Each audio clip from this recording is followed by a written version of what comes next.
Good morning and welcome back to Not So Grand Garage. Today we're out in the shop and we're working on this 2004 Jeep Wrangler. Got a 4-liter 5-speed. The customer had a clutch put in it a couple years ago and that clutch is pretty well toast. So we're going to be dropping the transmission and replacing everything. Flywheel, clutch, all the clutch hydraulics, and get it all set back up. Also going to check out the drive lines, make sure the U-joints and everything are good. And then we're going to give this thing a good once over front to back and see if there's any other issues going on. But yeah, let's get started.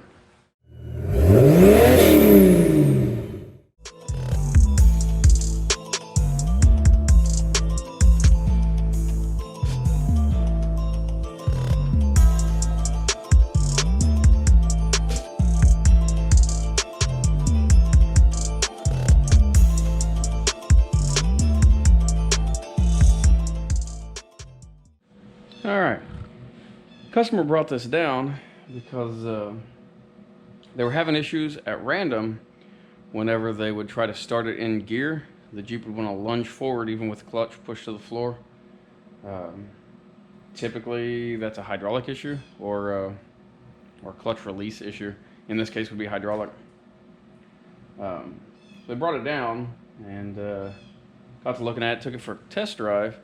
And not only was it having that issue, but it's also, clutch isn't grabbing till almost completely released. So you could push the pedal maybe a ½ an inch and the clutch would be released typically. So the clutch is fried. I don't know if whoever they had put a clutch in it before, if they didn't replace the flywheel or didn't have it machined, didn't re-shim it. I'm not sure. Clutch should have lasted longer than a year and a half that's been in there. So we're going to go on and just replace everything and get it right.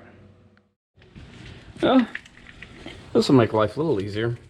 This thing's got a body lift on it, so access to the majority of the transmission parts and bell housing bolts and everything else should be pretty simple. But first off, I've got to get the skid plate down, get these drive shafts pulled. So I'm going to start off by getting these drive shafts pulled out, and then we'll work on getting the skid plate down, which also serves as a transmission mount. So I'll get a jack underneath it, drop the skid plate out of the way. I will probably leave the transfer case bolts to the transmission to make it easier. I'll go and unbolt the shifter, the electrical connections, and get the clutch hydraulic setup out of the way, and it pretty well should be ready to drop. So let's get going. As you can see, I got both drive shafts out, and yeah, wasn't exactly easy. I'm filthy already, but how this front drive shaft is set up, and sneak you in here. It's a standard yoke on the case, but getting that case or getting that yoke locked up to get those bolts out and having room to work between, you know, here and here, without removing the skid plate first would probably really suck if this thing didn't have a body lift on it. But that's okay. That's out. Now I'm gonna go on and start unhooking all the electrical, get the clutch hydraulics out of it, and we'll be ready to drop that cross member and get the bell housing bolts out. See if I can work you guys up in here. As you can see, we've got several connections on the transfer case, probably for the shift indicator, vehicle speed sensor. Got the vent line coming off the case, got the shifter linkage for the transfer case, and the slave cylinder for the clutch. I've also got a couple connections on the transmission and the shifter on the transmission. And then this should be ready to start dropping down. I've gone on and shot some WD-40 down on the frame here to try to catch the threaded sides of the bolts that hold the skid plate up in hopes that I won't break any of these bolts off.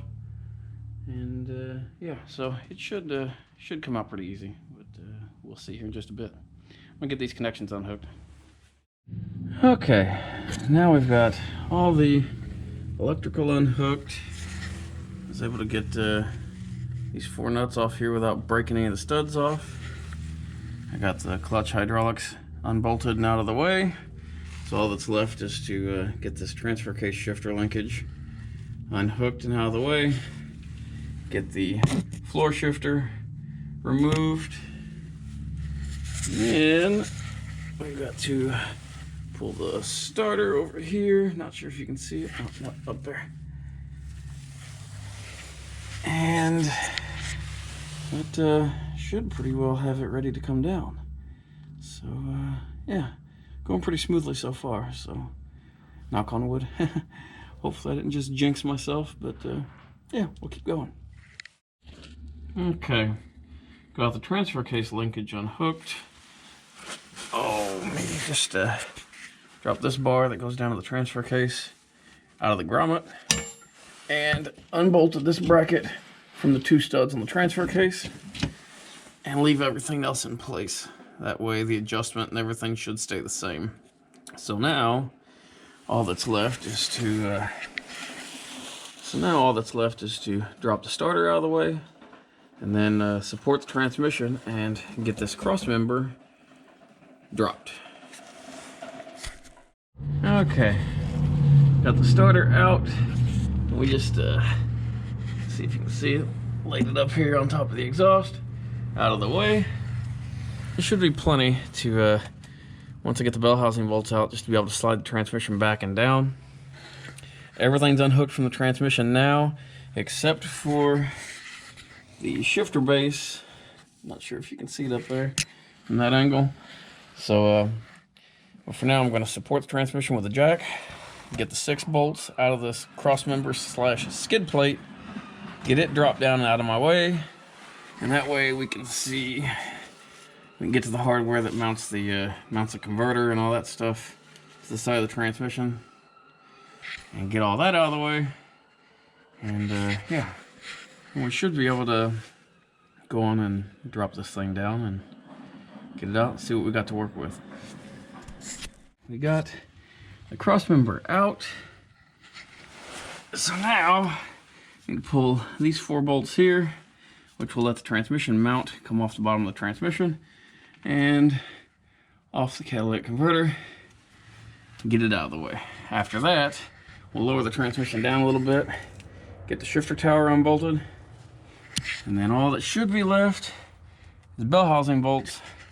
And I believe I'll be able to just drop it down the tail and slide it straight back. We're not going to worry about pulling it out from underneath the Jeep. There's no point in it. And yeah, get the flywheel and clutch pulled off and get everything cleaned up, see what we got to work with. Inside the Jeep now, working on getting this shifter off. And these boots and such, this is how this thing came to me. They were already loose, I assume, from when the last time I had a clutch put in it. But looks like, let me see if I can get some light down in here. Looks like there's a bolt right there that should let me remove the shifter from the top of the transmission without having to take the tower off the trans itself. Okay, got all the bell housing bolts out. A little side note, the top two bell housing bolts are external Torx, so have that handy. But yeah, now all that's left is to unhook the other side of the crank position sensor, because I'm gonna try and leave it attached to the transmission, because I don't have a good way of resetting the air gap on it. Typically they come with a little piece of cardboard on them that sets the air gap on them when you bolt them in, and the little piece of cardboard gets torn off the first time you start it. So I think I'm going to leave it, just leave it attached to the transmission. Being careful when I slide the transmission back so I don't hit it. But yeah, I just gotta go unplug it in the engine bay, and the transmission should be ready to slide back and come down. And the transmission's on the ground. As you can see, there's enough room to slide it back out of the way, and room to get up here to our clutch and flywheel. So I'll get the clutch and flywheel pulled off of it and take a look inside, see if that disc is burned up or see if the flywheel's ate up. It's got to be something causing it, but it doesn't really matter. We're replacing all of it. So, but anyways, well, got the flywheel and clutch on the floor, and as I expected, the original flywheel hadn't been replaced, hadn't been machined. So there's a factory number on it, so I know it's a factory part. It's a pretty good step right here from where the clutch was riding. And our pressure plate's seen quite a bit of heat. Not sure if we'll pick it up on the camera or not, but there's some heat cracking. And this disc is pretty well fried. And it was only a 1.5 years old. So when you put a clutch in a vehicle, replace the flywheel as well, or at least machine it. Do it right the first time. That way you don't have to pull it back apart a year later and spend more money and time. So we're going with all LUK stuff. Got a new LUK flywheel, LUK clutch kit, which this is their heavy duty version, so hopefully it'll hold up for her a little better. They're a little harder on it, so I figure this will do them good. Also went on and picked up a new master cylinder and slave cylinder for it, so everything related to the clutch will be new, and they shouldn't have any more trouble out of it. Also, another little side note, when installing these new clutches, be sure to take a little brake cleaner, clean off the contact area on the pressure plate and the flywheel, because they will have a light coating of oil on them to keep them from rusting when they're sitting on the shelf. So yeah, be sure to do that before you bolt your clutch up to the flywheel. Also, a lot of times these discs are marked which way should contact the flywheel and which way shouldn't, which way should contact the pressure plate. This one is not marked, but typically if they are not, the spring hub goes towards the pressure plate, like so. And there we have it. New flywheel, new clutch kit. Make sure your alignment tool slides in and out of the pilot bearing or bushing easily. New pilot bearing, and I've got to change the throwout bearing in here yet. But yeah, should be able to change this bearing out real quick and get this transmission put back up in place. Alright, new throwout bearing put in. All I gotta do is pull the tool, the alignment tool out of there, and the transmission is ready to go back up in place. And there we have it. Transmission's back in. One thing to double check, go on and look around, all around the bell housing. Make sure you don't have any wires pinched before you run those bell housing bolts down. I've just got 2 in it right now, 1 on each side, just snugged up a little bit, just so I could get the big jack out of the way. I set a jack stand underneath the transfer case, so everything's fully supported, and I can go through. That'll give me room to get around. I can get back up on top of the transmission, get all the wiring hooked back up, and yeah, should have this button back up here in just a little bit. Get the transmission mount put back on it, get the cross member bolted back up, and should be good to go on that part. And then gotta replace all the hydraulic stuff yet. So I've got a new slave cylinder, new master cylinder I'm gonna put on it and go from there. So anyways, here we go. Well, got most everything buttoned up underneath. All that's left is the skid plate and getting the drive shaft put back in, button up the clutch hydraulics. I'll slide down under here. Oh, got all the electrical stuff hooked back up, the vents, transfer case shifter linkage. So all that's left is to install the new slave, bolt it up, get the drive shafts put back in, and go on and get the cross member put back in, and that'll pretty well button up the underside. And yeah, so we're well on the way, but I think my dinner's done, so I'm gonna head in the house for tonight, call it here, and we'll get back on this sometime tomorrow. Well, we're back out in the shop again tonight, and gonna work on getting this clutch buttoned up. We've got drive shafts to put in, and then I'm gonna go on and get the transmission cross member put back in. I'm gonna put the front drive shaft in first to make it a little easier to get the bolts up on the transfer case side. It's a little bit of a pain with that skid plate in place. So I'm gonna get that done, get the transmission put back all the way up, and get the mounts and the cross member put back in, and that should pretty well button that up. But yeah, let's get going.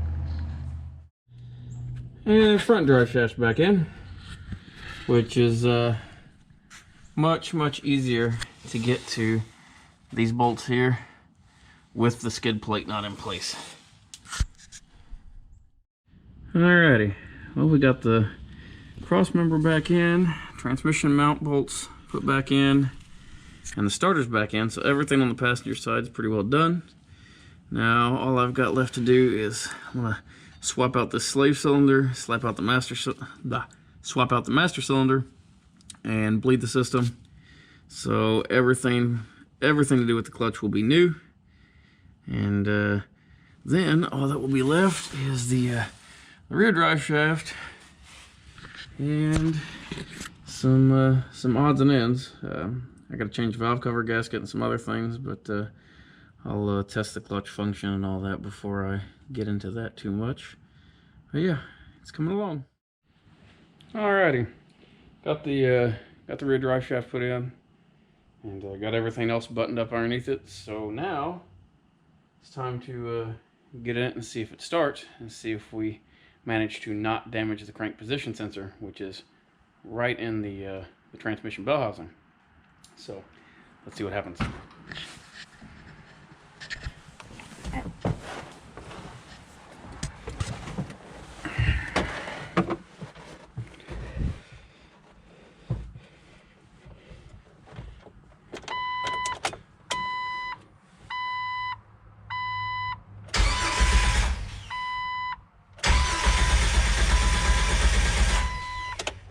You know, it would help to plug that sensor back in. Okay, now that sensor's plugged back in, let's try that again.